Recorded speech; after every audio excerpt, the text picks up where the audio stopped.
안녕하세요. 오늘은 10월 10 며칠이죠? 6일 금요일입니다. 프라이데이. 플라이. 오늘 주제어가 뭔지 아시죠? 고정관념. 흰머리 어떡하죠? 오늘 유독 흰머리가 많이 보이는 거 아니에요? 들리는 소리, 세상이 숨쉬는 소리, 햇살 틈으로 울리는 소리, 세상이 잠기는 소리, 더욱 가까이 기대도 된다는 특별히 노래하는 멜로디.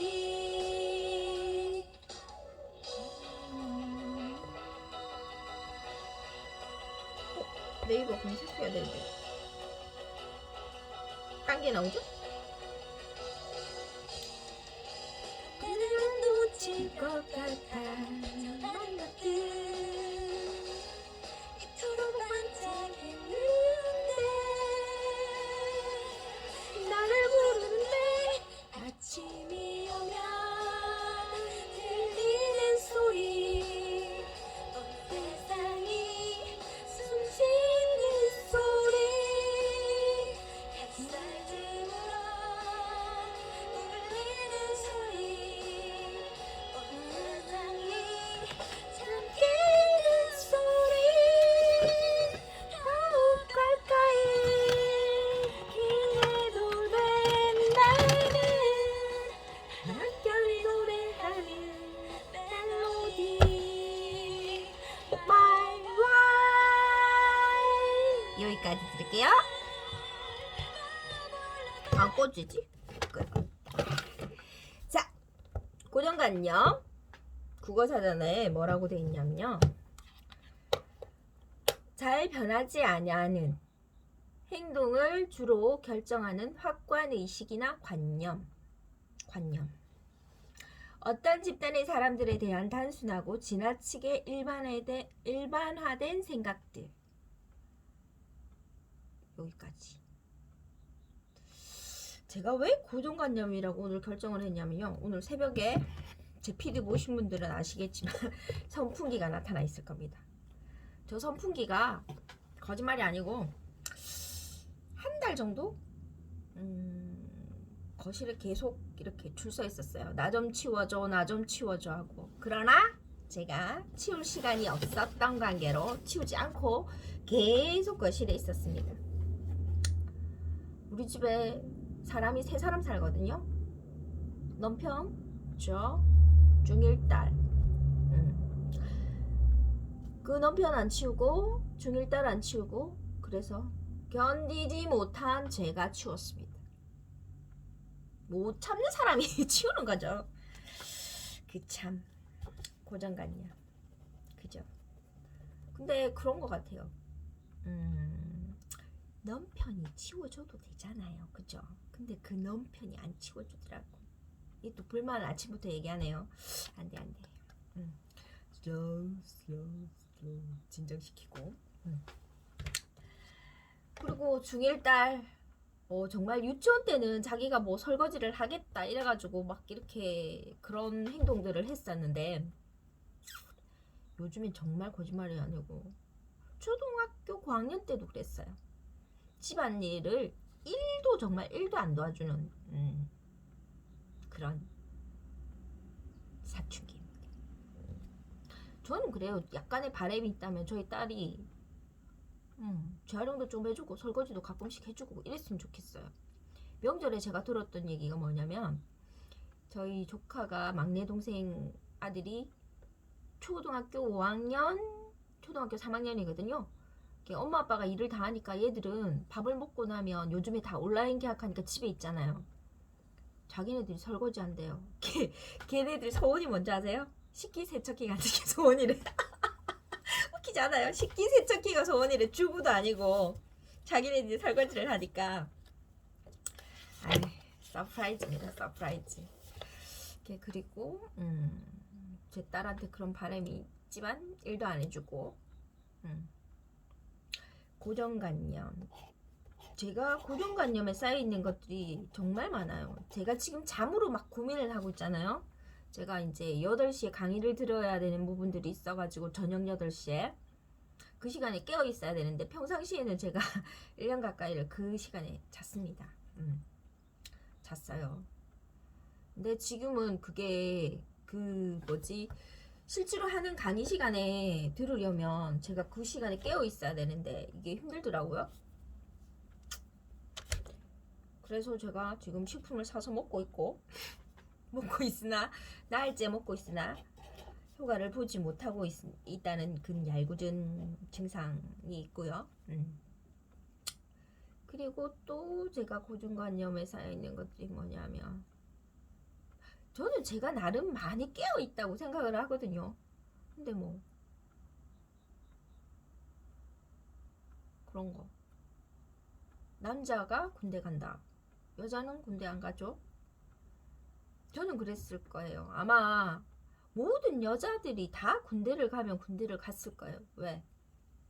굳이 안 가도 되는데 제가 굳이 너무 톤이 높았나요? 굳이 안 가도 된다 주의지? 그런 거. 제가 오늘 새벽에는 또 뭘 봤냐면 최강 1교시 아시죠 다들? 그걸 봤거든요. 그걸 봤는데 좀 충격적이었어요. 그런 줄은 알았지만 저희 옹이가 지금 오늘 있습니다.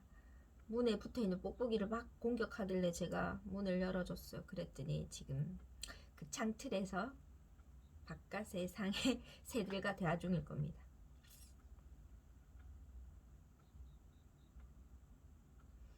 그리고 뭐였냐면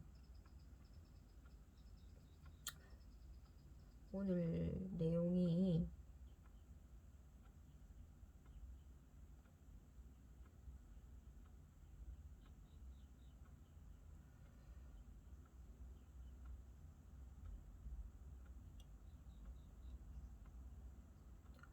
법은 공정한가? 변호사 박준영 님이 나와서 하는 얘기였거든요. 처음이 뭐였냐면은 제가 딱 봤을 때 형제 복준 사건 아시죠 다들? 그분이 1인 시위하는 거부터 내용이 나왔거든요. 이렇게 또 몰아두나요? 사건을 축소 은폐하고 피해자들은 평생을 악몽 속에 살게 한 이 사건. 이렇게 돼 있네요. 잠깐만요. 저희 옹이 밖에 문 좀 열어주고. 녹방의 장점입니다. 저희 옹이 밖으로 내보내줬어요. 그래서 이렇게 하고 그 다음 형제 그분 사건 뒤로 이제 또 묻지마 범죄에 대해서 나와 있더라고요. 그리고 사건이 뭐냐면 강제로 이렇게 성추행을 하려다가 그 피해자가 키스를 하려고 하니까 혀를 자른 사건이 있었대요. 이렇게. 근데 결론은 수사기관과 재판부가 피해자에게 결혼을 요구했대요. 아니 무슨 말도 안 되는 이런 얄궂은. 근데 피해자 재앙은 징역 10개월에 집행유예 2년을 선고받았대요. 이런 말도 안 되는 얄궂은. 정말 억울하잖아요. 그죠? 이런 말도 안 되는 현실이었죠. 그때 당시에는 정말. 이것도 약간의 고중관념? 그리고 그 상대편은 강간 밀수 혐의 대신 특수 주거 침입과 특수 협박 혐의로 유죄 판결. 이렇게 돼 있네요.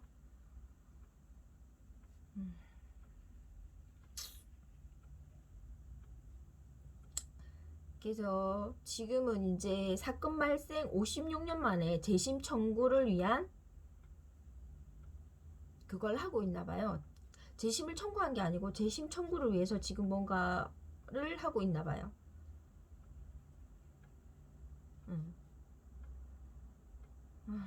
왜 우리 그 법 이거 저울 주고 있죠. 공정 이거.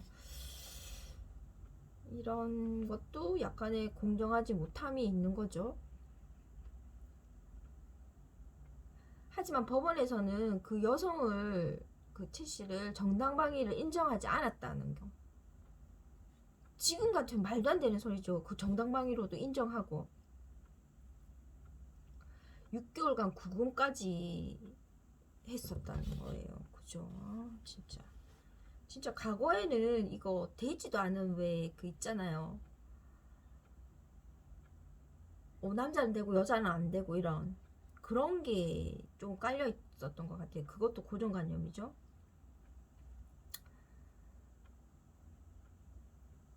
그 뭐라고 돼 있냐면 본건 범행 장소는 그곳에서 가장 가까운 거리에 있는 집이 불과 100m이고 피고인의 집까지는 150m. 그러니까 이 여성이 도움을 청할 수도 있는데 본인이 원했다는 그런 말이 된다는 소린 거예요. 현장 검증 시 밝혀진 바와 같이 범행 장소에서 소리를 지르면 충분히 주위 집에 들릴 수 있었고 피고인이 범행 장소까지 간 것은 자유로운 의사결정에 의한 것이고 무슨 법원 판결물이 있다고 해요. 그죠? 화난다 화나.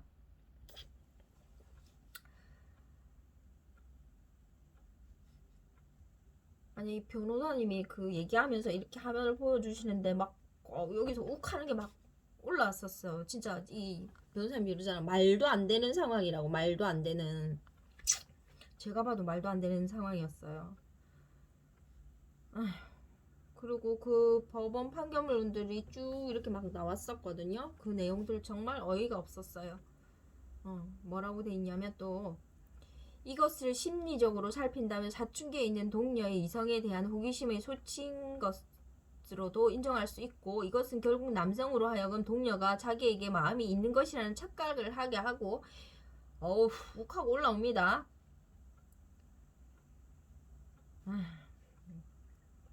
동인으로 하여금 피고인에게 대담하게도 키스하려는 행동을 일으키는데 어느 정도의 보탬은 되었을 거라는 도의적 책임도 있는 것이라 아니할 수 없으며 이게 법원 판결문 내용인가 봐요. 이렇게 막 화가 난다 화가 나. 우룡이가 밖에서 노래를 부르지만 어쩔 수 없습니다. 법이 허용하는 상당의 방위의 정도를 지나친 것이라 할 것이다. 법 공정하지 못한 행동을 했네요. 그리고 이게 재심이 지금 어려운 게 뭐냐 하면 이 최 씨의 사건이 어려운 이유는 사건 기록이 남아있지 않대요. 뭐죠? 안타깝습니다.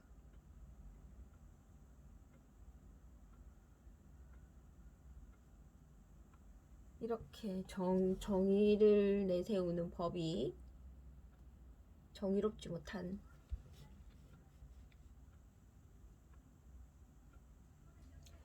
그리고 그 이후에 신문들이 이렇게 그 남성의 편을 들었대요. 이렇게 그러니까 혀가 잘려서 벙어리가 되었나봐요.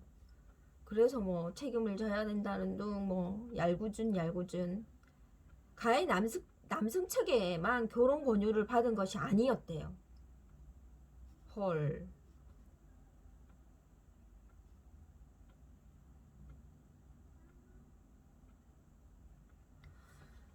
유죄냐 정당방위냐 이러면서 변호인이 중매로 이런 말도 안 되는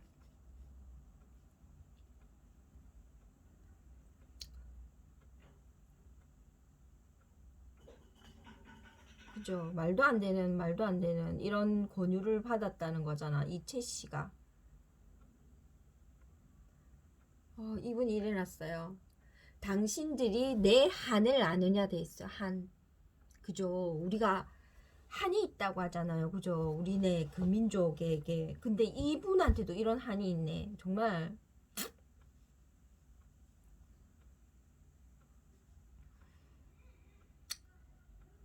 피해자 최 씨를 응원했던 200명의 여성들을 통해 여성의 성이 보호받지 못하는 상황에 대한 당시 여성들의 분노를 엿볼 수 있다.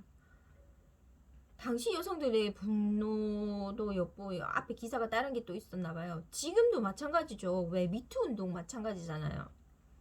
이거 지금 현재 우리 큰 사건들 많았죠. 서울의 모 시장님 그리고 또 모 의원님인가 이게 세상이 밝혔는데 정작 그 피해자들은 보호받지 못한다는 느낌 저 받거든요. 세상이 왜 이럴까요? 이 고정관념에서 깨어나야 되지 않을까요? 전 그랬어요. 제일 충격적인 게 뭐냐면 서울시장님 집무실에 침대가 있었다고 했죠? 왜 있어요? 전 이해가 안 됩니다. 제 상식으로는. 이렇게 또 기득권층뿐만 아니라 사회적 약자의 미투에 대한 지속적인 관심과 연대가 필요하다. 저도 그렇게 생각합니다.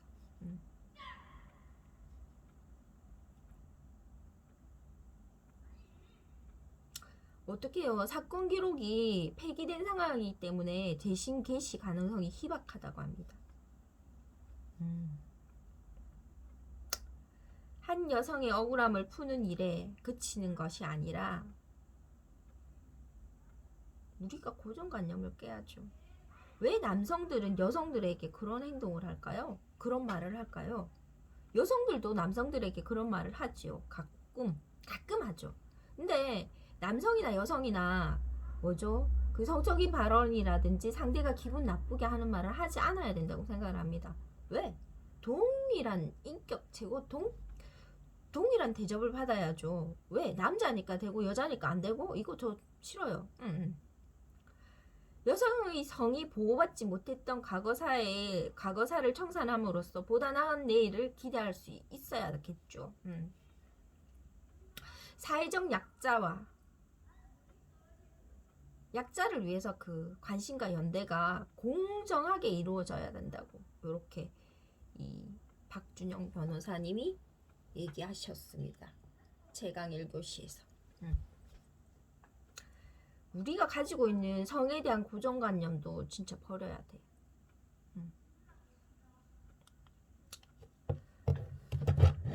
고정관념 깨야 돼요. 왜? 세상은 넓고 할 일은 많다고 하는데 우리가 이 되지도 않는 고정관념 속에서 뭐 남자니까 여자니까 넌 학생이니까 넌 성인이니까 넌 아이니까 안 돼. 넌 중학생이잖아. 안 돼. 그리고 넌 남자니까 넌 여자잖아. 이런 고정관념 속에서 벗어나야 된다고 생각을 합니다. 그리고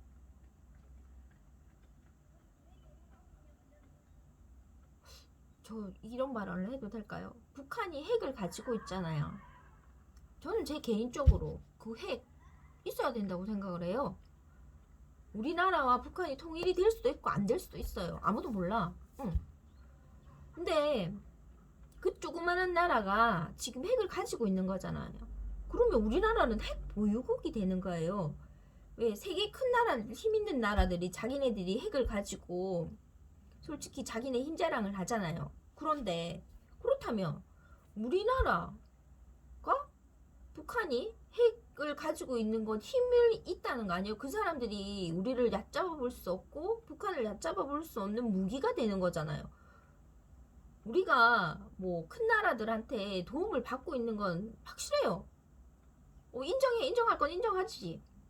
하지만 그렇다고 해서 그들이 왜 북한에게 핵을 없애라고 하죠? 왜 우리가 그들의 말을 들어야 하죠? 저는 그렇게 생각합니다. 우리나라도 핵을 가지고 있으면 힘이 있는 거 아닌가요? 전 세계적으로 핵을 가진 나라가 몇 도 안 되는 걸로 알고 있는데 그 나라들 중에서 우리도 갖고 있으면 우리가 힘이 있는 거잖아요. 전 그렇게 생각해요. 방금 또 뭔가가 떠올랐는데 그게 스쳐 지나가 버리네요. 자, 오늘도 우리 후한테 매일매일 행복한 일 중에서 오늘은 어떤 일이 일어날지 한번 물어봅시다.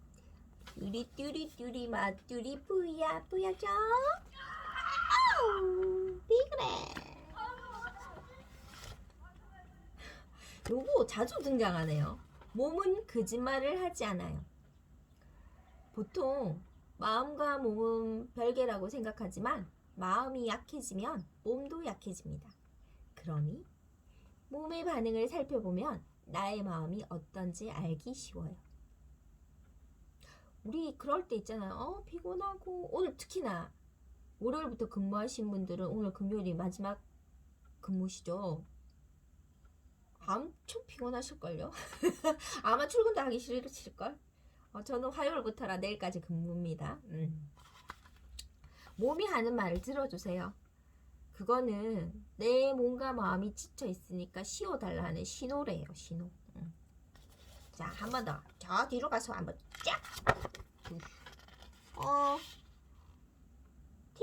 티거. 너 지금 물고 남은 거야, 티거야? 내용은 뭘까요? 내용. 잘 안 보인다. 요런 내용인데. 세상에 휩쓸리지 않는 방법은 잠시 멈추는 거예요. 유행은 일시적인 현상으로 오래 이어지는 경우가 별로 없습니다. 지금 그 자리에 멈춰서서 유행이 지나가기를 잠시 기다리세요. 요거 묘한데요.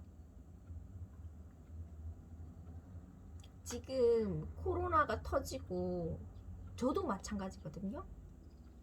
제가 하지 않던 정말 인스타에 점만 찍어 놓고 있었는데 그 점에서 지금 선으로 가고 있거든요. 인스타에다가 피드를 올리고 라방을 찍고 지금 현재는 녹방을 하고 그리고 그 인치님들을 수도 없이 방문을 하고 좋아요를 누르고 제가 7월 말까지 매일 목욕 가는 걸 했었거든요. 6개월 동안. 근데 이제 코로나 그것 때문에 잠깐 멈췄는데 제가 어제부터 다시 목욕탕을 가기 시작했어요. 선택한 이유가 뭐냐면 잠깐 멈추기가 하고 싶었어요. 왜? 제가 그 1시간 동안 집에 있으면 분명히 얘를 잡고 얘 속에 들어가 있을 거니까. 그래서 제가 오늘 목욕탕에서 어떤 생각을 했냐면